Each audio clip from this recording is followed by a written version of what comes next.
Vous n'êtes plus ce pantin, ces marionnettes qui, en me détachant, je reprenais le pouvoir sur moi. Parce que le truc, c'est que continuant à s'attacher aux choses néfastes dans notre vie, comment voulez-vous faire place aux choses et aux bonnes choses qui doivent arriver dans notre vie? Hello les amours et welcome back sur ma chaîne YouTube Rise and Glow. Moi c'est Aïs. Si t'es nouveau sur ma chaîne, bah écoute, bienvenue. Si t'es pas nouveau et que t'es déjà abonné sur la chaîne, merci du fond du cœur. J'espère que vous m'entendez bien parce qu'il pleut, c'est genre l'orage, c'est déluge dehors. Donc j'espère, je vais essayer de parler un peu plus fort, que vous m'entendez bien. Si tu es nouveau sur ma chaîne Rise and Glow, on parle de relationship, de développement personnel, d'épanouissement personnel. J'aide les femmes dans la vingtaine, trentaine à devenir la meilleure version d'elles-mêmes à travers des tips, des habitudes et ce que j'ai appris dans ma petite vie. Je partage ce qui m'a aidé, inspiré et j'espère que cela sera la même chose pour toi. N'hésite pas à t'abonner si tu aimes ce genre de contenu ici. Allez, c'est parti. Ok les amours, donc aujourd'hui on va parler du détachement et de comment pratiquer justement ce détachement. Je vais citer les différents points au fur et à mesure de la vidéo. Je pense que c'est une vidéo qui va être super intéressante, qui va également s'accompagner de la vidéo de self-love que j'ai faite précédemment, que je vais mettre juste ici. L'année dernière, après cet épisode très négatif dans ma vie, mais que je prends aujourd'hui positivement parce que j'ai appris à avoir du recul sur la situation et à en sortir les points positifs justement de cette situation. Et ça a également été fait avec l'aide du journaling. J'avais pris des notes que je vais montrer ici. Vous les voyez pas très bien, mais j'avais pris des notes justement sur comment se détacher et pourquoi l'importance du détachement et ce que j'en avais retenu. Pourquoi se détacher des choses qui ne nous servent pas, des choses, que ce soit les relations humaines, les choses physiques, qu'importe, toutes ces choses qui ne nous servent pas à notre être supérieur. L'attachement, c'est tellement négatif parce que ça fait que vous êtes contrôlé par des événements externes. Vous êtes contrôlé par les personnes, par les émotions et par les actes de ces personnes. Et les actes de certaines personnes vous affectent. Mais vous affectent vraiment au plus profond de vous, vous voyez. Des insomnies, le stress, l'anxiété, le fait de cogiter tout le temps. Ces petites choses, en fait, qui prennent place dans votre vie. Ce qui m'a également aidé, c'est de comprendre où l'attachement, en fait, venait. D'où cet attachement venait. Qu'est-ce qui faisait que j'étais attachée à la situation? Vous voyez, ça allait être, et ce que j'avais noté dans mon journaling, c'était des moments de rire, des moments partagés avec la personne. Ouais, ok, ces moments ont été là, mais il faut également accepter que d'autres moments néfastes ont été là. Et c'est pas parce que des moments positifs ont été là que ça fait que je vais être attachée à la situation. Non, c'est pas parce que vous avez souri que je dois être attachée à la situation. Il faut vraiment apprendre à voir cette situation dans la globalité et de comment elle s'est vraiment présentée à vous et ce qu'elle vous a fait ressentir. Quelqu'un qui vous a fait sourire mais vous coûte de stabilité mentale, c'est beaucoup trop cher. C'est beaucoup trop cher, c'est pas la bonne personne. C'est pas la bonne situation. Tout ce qui vous coûte votre stabilité mentale, vos nuits, les insomnies, vous me le direz, n'est pas la bonne situation. Ce n'est pas le bon ordre. Le problème avec l'attachement, c'est que ça va nous apporter plusieurs choses. Quand on va être attaché aux choses, déjà, ce qui va prouver, c'est qu'on a clairement un manque d'amour, un manque de valeur personnelle, on ne se connaît réellement pas, et on va chercher cette connaissance de soi, cette validation de soi à l'extérieur. Et c'est pour ça qu'on va être attaché à des personnes, à des choses, à des situations, à un emploi, parce qu'on a ces pics de dopamine, ces pics de validation de soi qui se font. Avec l'attachement, ce qui se passe, c'est que clairement, cela montre qu'on a cette peur de l'abandon, la peur de perdre, le désir de contrôle, mais aussi ce confort émotionnel de cette situation que l'on connaît et on sait à peu près comment on va se sentir, on sait à peu près comment ça va se passer dans cette situation donnée, on sait comment dans cette relation ça va se passer puisqu'on a déjà connu ça. Vous voyez, et il est donc important de se détacher de ces choses pour travailler sur soi et pour vers l'amour inconditionnel envers soi-même et l'épanouissement envers soi et d'accepter les situations telles qu'elles sont et pas telles qu'on voudrait qu'elles soient. Avec la théorie du détachement, ce qui va se passer, c'est qu'on va se concentrer sur nos efforts et nos actions que l'on peut contrôler, sans se focaliser sur les résultats. Parce que les résultats ne sont pas déterminés par nos actions et par nos objectifs. Je ne peux pas déterminer si ce que je fais, mon action, va fonctionner. Si on peut réduire le stress, l'anxiété liée aux résultats escomptés ou aux résultats attendus d'une certaine action. Je fais du mieux que je peux tous les jours, me détachant du résultat, d'accepter les situations telles qu'elles se présentent à vous, qu'importe la situation, de se détacher des attentes que l'on a par rapport à cette situation-là. Ça va être la chose la plus difficile. Et en fait, du coup, quand on se rend compte qu'on va être déçu d'une situation, on se rend compte en général qu'il y a eu un mismatch entre nos attentes et la réalité. Et c'est ce qui va créer ce gap et c'est ce qui va créer cette déception. Parce que les attentes que l'on avait ne matcheront jamais la réalité. Surtout quand cette réalité est liée à des événements externes. C'est comme vouloir avoir un contrôle sur la façon dont une personne ou une situation va se passer. Et on ne peut pas contrôler ça. Alors que d'accepter la chose telle qu'elle se présente. En journalant, j'avais beaucoup eu cette notion de détachement et de pourquoi l'importance de me détacher et pourquoi je devais réellement me détacher. En me détachant, je reprenais le pouvoir sur moi. Parce que le truc, c'est que en ayant de l'attachement, on laisse la place à l'extérieur de nous contrôler. On laisse les événements extérieurs nous contrôler. On laisse les émotions extérieures nous contrôler. L'attachement de ces émotions, le contrôle de ces émotions, avoir le pouvoir sur nous. Ou en choisissant le détachement, je choisis mon bonheur, je choisis mon épanouissement personnel, je choisis de ne plus stresser pour des situations pour lesquelles je ne peux pas contrôler. Je me choisis. Vous n'êtes plus ce pantin, ces marionnettes qui sont énervées parce que A fait quelque chose, qui commence à pleurer parce que B a fait quelque chose. Non, j'ai le contrôle sur moi. Et c'est en me détachant des situations externes que je reprends le pouvoir sur moi. Je choisis mon bonheur personnel, je choisis d'être épanouie personnellement, je choisis d'être bien dans ma peau. Et c'est pour ça qu'aujourd'hui, je veux me détacher. Je veux me détacher de toutes ces situations qui ne me servent pas. Quand vous êtes détaché en plus des situations, vous êtes beaucoup plus attractif. Parce que vous êtes détaché, vous n'êtes pas là en mode « Ah non mais j'en manque, je le veux, coûte que coûte ». Non en fait, vous êtes détaché de la situation, ce qui fait que vous êtes beaucoup plus attractif. On n'est pas là dans ce mindset de manque. Je suis pas en manque, je suis pas en mode oh mon Dieu, je vais en mourir si j'ai pas ça. Non en fait, je suis complètement détachée et je suis ok. Avec A ou avec B, je suis ok. Et ça, ça fait que vous êtes encore beaucoup plus attractif. Du coup, en te détachant, ce qui fait, c'est que tu vas avoir une paix intérieure et tu vas enfin pouvoir vivre le moment présent tel qu'il se présente à toi et pas tel que tu souhaiterais qu'il se présente à toi. Alors tu me diras, ouais, mais quand en fait je peux appliquer le détachement? Le détachement, tu peux l'appliquer en vrai, surtout. Tu peux l'appliquer en cas de rejet et ça va être tellement difficile parce que c'est pas un sentiment facile de se faire rejeter. Mais quand tu comprends que les personnes, en fait, il faut les accepter telles qu'elles soient, que ces personnes, elles ont des sentiments, ces personnes, elles ont des valeurs, ces personnes, elles ont des émotions, et ces émotions, elles ne sont pas contrôlées. Quand tu acceptes les gens tels qu'ils soient, tu arrives à te détacher de ces émotions que tu ressens. Tu arrives à te détacher de la valeur que tu portes à ces émotions-là.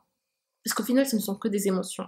Et si tu veux avoir cette paix intérieure, va falloir te détacher de ces choses parce que de toute façon tu ne pourras pas les contrôler. Et le truc c'est que avec ma rupture j'avais cette sensation que tout ce qui arrivait à l'extérieur m'affectait et je me suis dit mais non, et c'est pas possible que des situations externes affectent ta valeur et comment tu te perçois.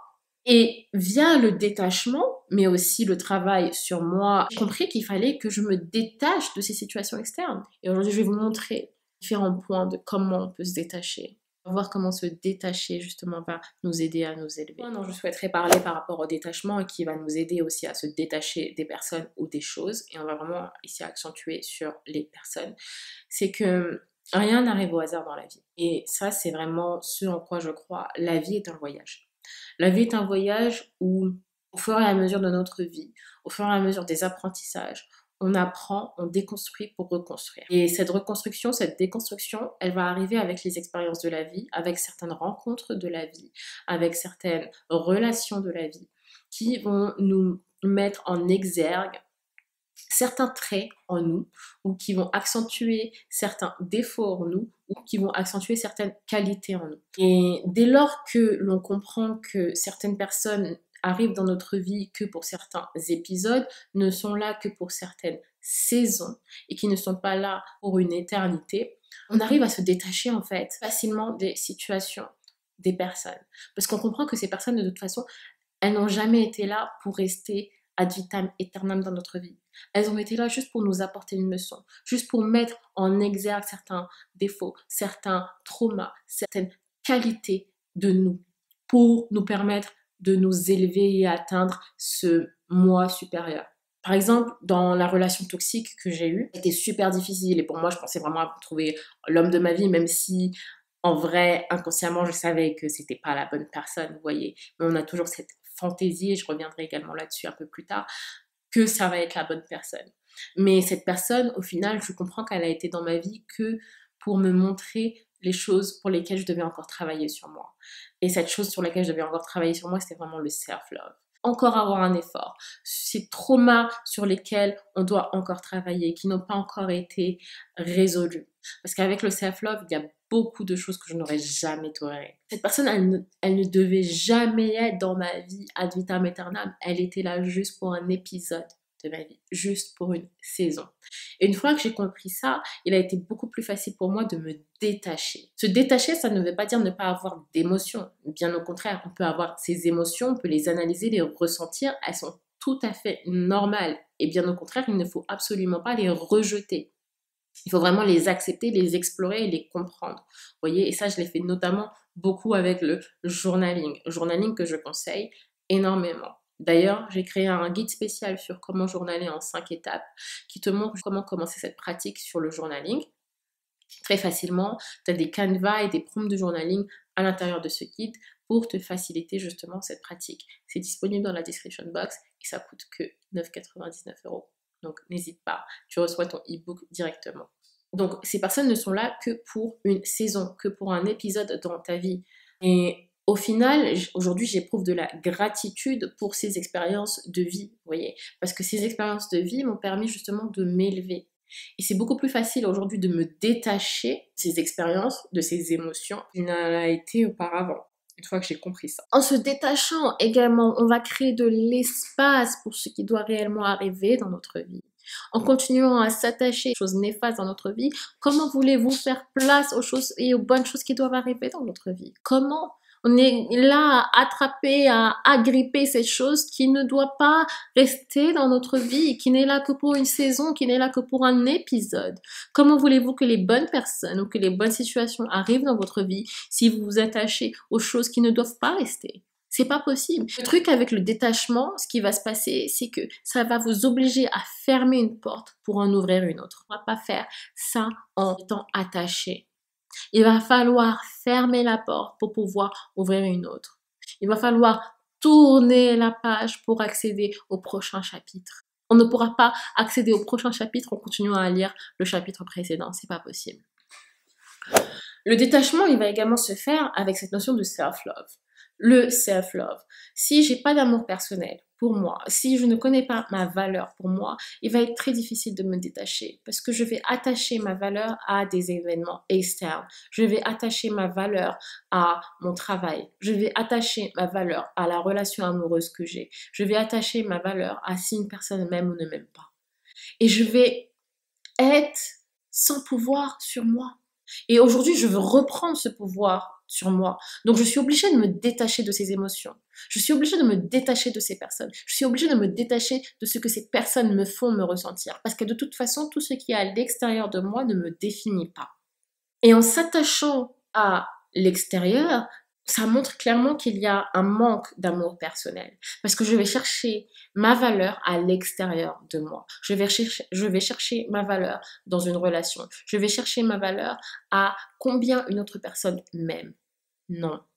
Et c'est comme si, par exemple, demain, vous voyez, vous êtes avec quelqu'un qui ne vous aime pas, ou vous vous dites, non mais je pourrais jamais retrouver quelqu'un comme ça, tous ces rires qu'on a fait, tous ces moments partagés. Oui, c'est parce que tu vis dans une mentalité non-abondance.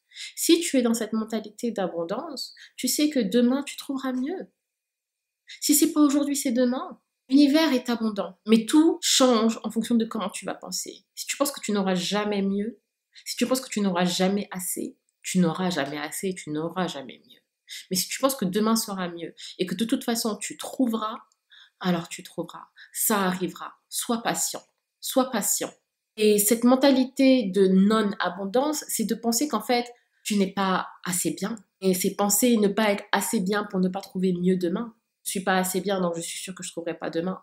Alors je suis pas assez bien, ben c'est sûr que la personne qui aujourd'hui est avec moi, ben waouh. Non, en fait, tu trouveras mieux. Tu seras mieux demain. Mais tout commence par le mindset et de comment tu penses. Si tu ne penses pas plus, tu penses toujours moins, si tu vois toujours ce verre à moitié vide, les situations qui se présenteront à toi rigolleront. Toutes ces situations qui se présenteront à toi te feront penser moins. Laissez faire les gens et agissez en fonction. Si demain, la personne pour laquelle vous avez un crush ne veut pas de relation sérieuse avec vous, laissez-la. Si demain, vos meilleurs amis ne vous invitent pas à un des events qu'ils ont organisés, laissez-les. Si demain, la personne pour laquelle vous avez tant envie avec et de fonder une famille ne veut pas, laissez-les. Le truc, c'est que en laissant faire les gens, un, on accepte les personnes comme elles sont et telles qu'elles sont. Deux, on ne force pas les personnes à être telles que nous voulons qu'elles soient. Nous réduisons le stress, l'anxiété, les insomnies, les pensées négatives et nous réduisons les moments de doute pour des choses qui ne matchent pas avec nos attentes. La chose avec le let them, laisser faire les gens ce qu'ils veulent faire réellement, c'est qu'on n'a plus d'attente en fait par rapport à ces personnes-là, par rapport à une situation donnée. On laisse la situation se présenter telle qu'elle doit se présenter. On laisse les personnes nous montrer telles qu'elles sont réellement et comment elles nous considèrent réellement et pas en fonction de ce que nous attendons par rapport à ces personnes-là et attendons à comment ces personnes-là agissent. On accepte les situations telles quelles. Maintenant, là où va jouer la différence, c'est comment moi, je réagis par rapport à la situation donnée. Personne qui m'a montré son vrai visage ou la situation telle qu'elle s'est présentée à moi, comment moi je vais réagir par rapport à ça. Mais laissez les gens faire ce qu'ils veulent faire. On ne peut pas forcer les personnes à agir telles que nous souhaitons qu'elles agissent. Parce que nous, dans cette situation donnée-là, on aurait réagi tel quel. Parce que moi, si j'avais un crush envers cette personne, bah, directement, j'aurais voulu avoir une relation sérieuse avec cette personne-là. Si ça se trouve, ces personnes-là ne veulent pas, ne recherchent pas la même chose que vous. Et on ne peut que accepter ce que les personnes veulent et ce qu'elles disent. Je crois fortement au fait que les gens savent ce qu'ils font quand ils le font. Écoutez les actions et pas ce que vous attendez de ces personnes ou ce que vous auriez fait à la place de ces personnes. Au final, les gens vous montrent qui ils sont. Il est juste difficile d'accepter comment ils sont ou de croire en ce potentiel. Le potentiel sera toujours mieux que ce que ces personnes nous montrent. Non, mais je sais que cette personne, si elle fait ça, elle sera beaucoup mieux. Non, mais s'il suffisait que petite chose change en cette personne, ben, ça serait parfait. C'est qu'il faut apprendre à accepter les personnes telles qu'elles sont. Et ne pas avoir cette idée, cette fantaisie de la personne qu'elle peut être et qui la personne pourrait être. Non, en fait, accepte la personne telle qu'elle est et telle qu'elle se présente à toi. On a toujours ces attentes, ces expectations par rapport à certaines personnes, alors que les personnes nous disent qui elles sont. C'est juste qu'on ne veut pas écouter. On ne veut pas voir, parce qu'on se dit que notre idée, elle est mieux. Non, la personne est telle qu'elle. Laissez-les et agissez différemment. Et je dis toujours cette phrase, action over talk. Tu peux me dire tout ce que tu veux. Si tes actions ne matchent pas avec ce que tu dis, mec ou meuf, c'est même pas la peine. Les actions vous diront toujours qui est réellement une personne. Regardez les actions. Et du coup, ça vous permet également de vous détacher d'une situation. Parce que je n'ai plus cette attente par rapport à une personne. C'est pas parce que cette personne m'a dit ouais, je vais faire A, B, C, D, vous voyez, que ouais, c'est bon, je crois et je me crée cette image mentale de qui est cette personne. Non. En me détachant, ça me permet de réellement voir qui est la personne, d'accepter la personne qui elle est réellement et de surtout maintenant agir en fonction. Qui en vient donc à mon prochain point, l'importance de vraiment guérir de ces traumas, de guérir de ces blessures. Parce que tant qu'on ne guérit pas de ces blessures, de ces traumas, de nos démons, on cherchera toujours notre valeur à l'extérieur. Et on sera toujours attaché au sentiment que nous génère l'extérieur. Ce sentiment qui est familier, ce sentiment de contrôle, ce sentiment de je sais ce qui va se passer dans cette situation-là. Mais en fait, en se détachant par le travail de soi, je travaille sur ma valeur personnelle, je travaille sur mon amour de moi. Ce qui fait que je n'attache plus ma valeur à l'extérieur. Ma valeur n'est plus confirmée par les actions d'autrui, par des situations externes. Et ça va arriver énormément également avec des relations toxiques, des relations avec les parents qui n'ont pas été, par exemple, présents, où on va essayer de chercher l'approbation ou l'amour de certaines personnes qui, en général, sont émotionnellement pas disponibles. Vous voyez, tous ces pics de dopamine que l'on va rechercher à l'extérieur parce que je cherche ma valeur à l'extérieur. Non. Et en travaillant sur mes blessures, en travaillant sur mes traumas, j'arrive justement à travailler sur ma valeur personnelle et sur mon amour personnel. Donc, je n'attache plus ma valeur à l'extérieur et je me détache des situations. J'arrive à voir les situations telles qu'elles sont. Et quand j'arrive à voir les situations telles qu'elles soient, ce qui fait, c'est que quand une situation est néfaste pour moi, j'arrive à m'en détacher et j'arrive à m'en sortir. Alors que quand une situation est néfaste pour moi et que j'ai pas travaillé sur moi, je reste attachée à cette situation parce que j'essaie de prouver à cette personne, j'essaie de prouver à la situation que I am worthy, que je suis aimable, que j'ai le droit moi aussi. Mais en fait, une fois qu'on a travaillé sur soi, on n'a rien à prouver en fait. On n'a rien à prouver à personne. Je me connais.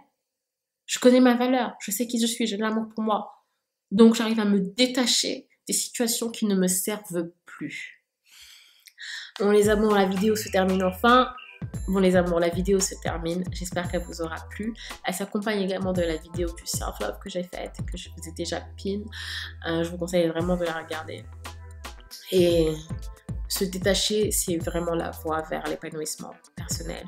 C'est vraiment la voie vers le développement de soi et l'atteinte justement de votre moi supérieur. Parce que vous ne laissez plus la place à l'extérieur qui vous contrôle. Et vous prenez vraiment le pouvoir de nouveau sur vous-même. Et ça, c'est ce qu'on en vise. Donc, on se retrouve la semaine prochaine pour une nouvelle vidéo. Et en attendant, prenez soin de vous. Gros bisous.